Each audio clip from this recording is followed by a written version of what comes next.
Hi, I'm Charlie from CookingSecretsForMen.com.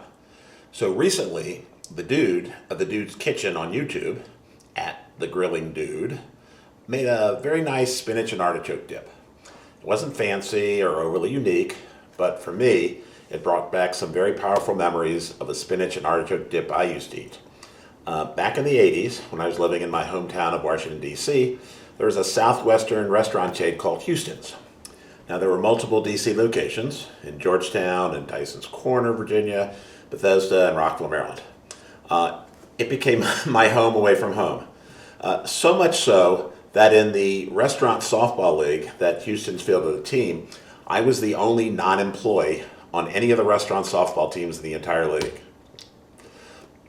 I was there almost every evening after work, hanging with friends, watching sports on TV, and slowly becoming Norm from Cheers.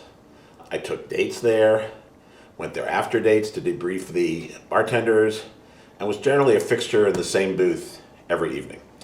There were two menu items that I seemed to order all the time. One was a salad with chicken strips, which does not appear on the menu any longer. It was very good. The other item, which brings us back to the dude, was the Chicago-style spinach dip with artichokes, which is still on the menu. Or in Houston restaurants shorthand, it was called a C-spin. Chicago spinach, C-spin. I had that C-spin hundreds of times over the years, but I could never duplicate the recipe at home. Thanks to the dude, I'm giving it another shot. I found a copycat recipe for Houston's C-spin, which is not that much different from the dude's recipe. So this is a nostalgia recipe for me. So as we conclude 2022, and ring in 2023, here's my copycat recipe for Houston's Chicago-style spinach dip with artichokes, or as I used to order, hey, can I get a C-spin?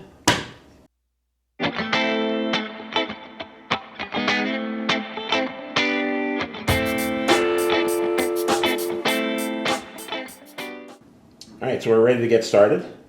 We're going to be making Houston's restaurant's copycat recipe of their famous Chicago-style spinach and artichoke dip. And we affectionately referred to it back in the day as the C-spin. So it's a very simple recipe, not a lot of ingredients. There are three kinds of cheeses.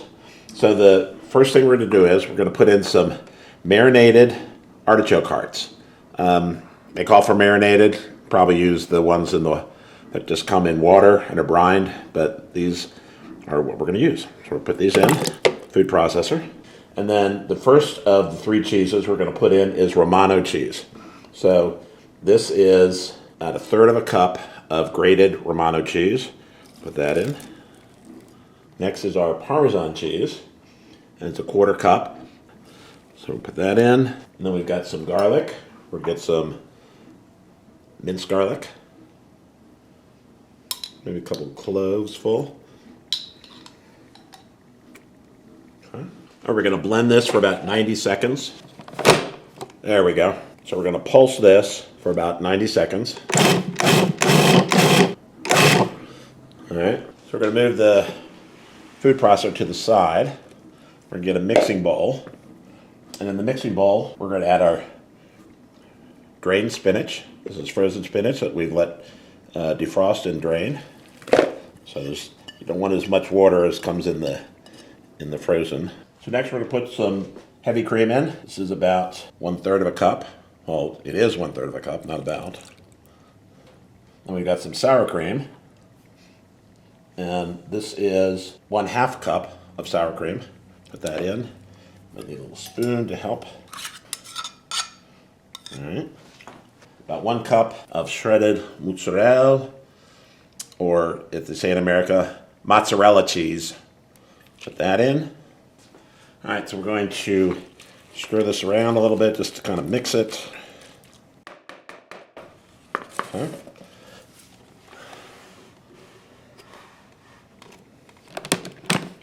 Top off. Okay, it helps to read the directions. What we're going to do is take what's in the food processor.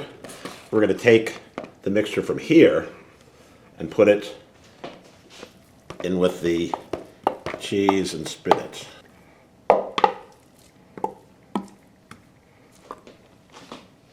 All right, so we're going to mix this. I think it's a nice smooth consistency.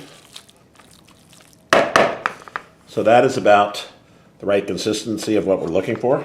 So we've preheated our oven at 350. Have a baking dish here. You can spray it if you want. Probably a good idea. Because of all the cheeses, it may burn and stick a little bit. So, all right. Just spoon this in.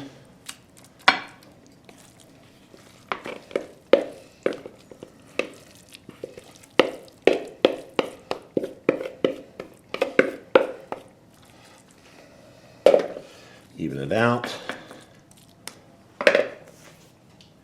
So we're going to bake this for 20 to 25 minutes in our 350 degree preheated oven, and then we'll be back to serve it. Okay, so it's out of the oven. This is pretty much how they used to serve it, not on this kind of fancy plate, but with salsa and the spinach dip. Take a look. And with tortilla chips on the side, and cold beer. Of course, in Rockville, Maryland, I wasn't drinking Spotted Cow beer because they only serve it here in Wisconsin.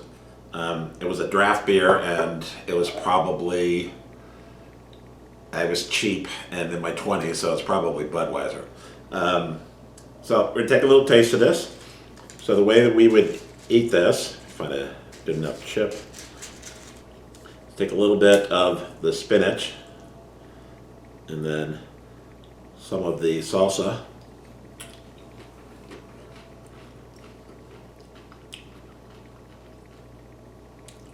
Very close.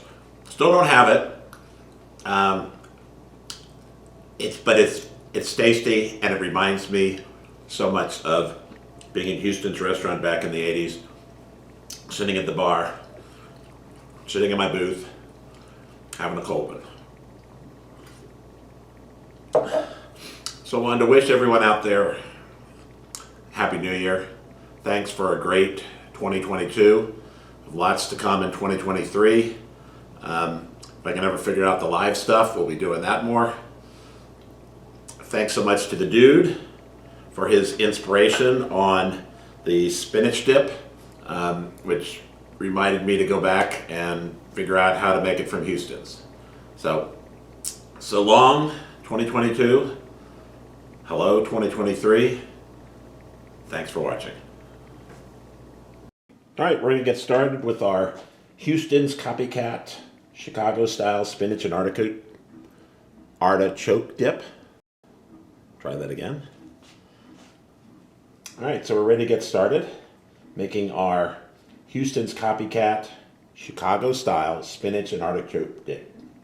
It is so hard to say. All right, we're going to blend this for about 90 seconds in the food processor. Okay, food processors have come a long way. First one I had, as soon as you turned this, it was on. There was no on or off button. A little bit simpler now.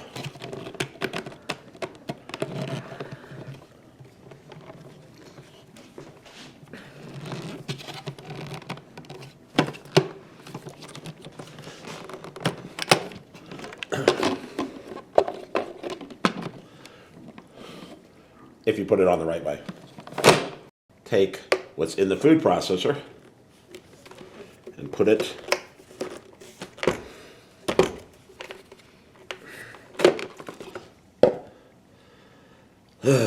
did I say these new food processors are easier?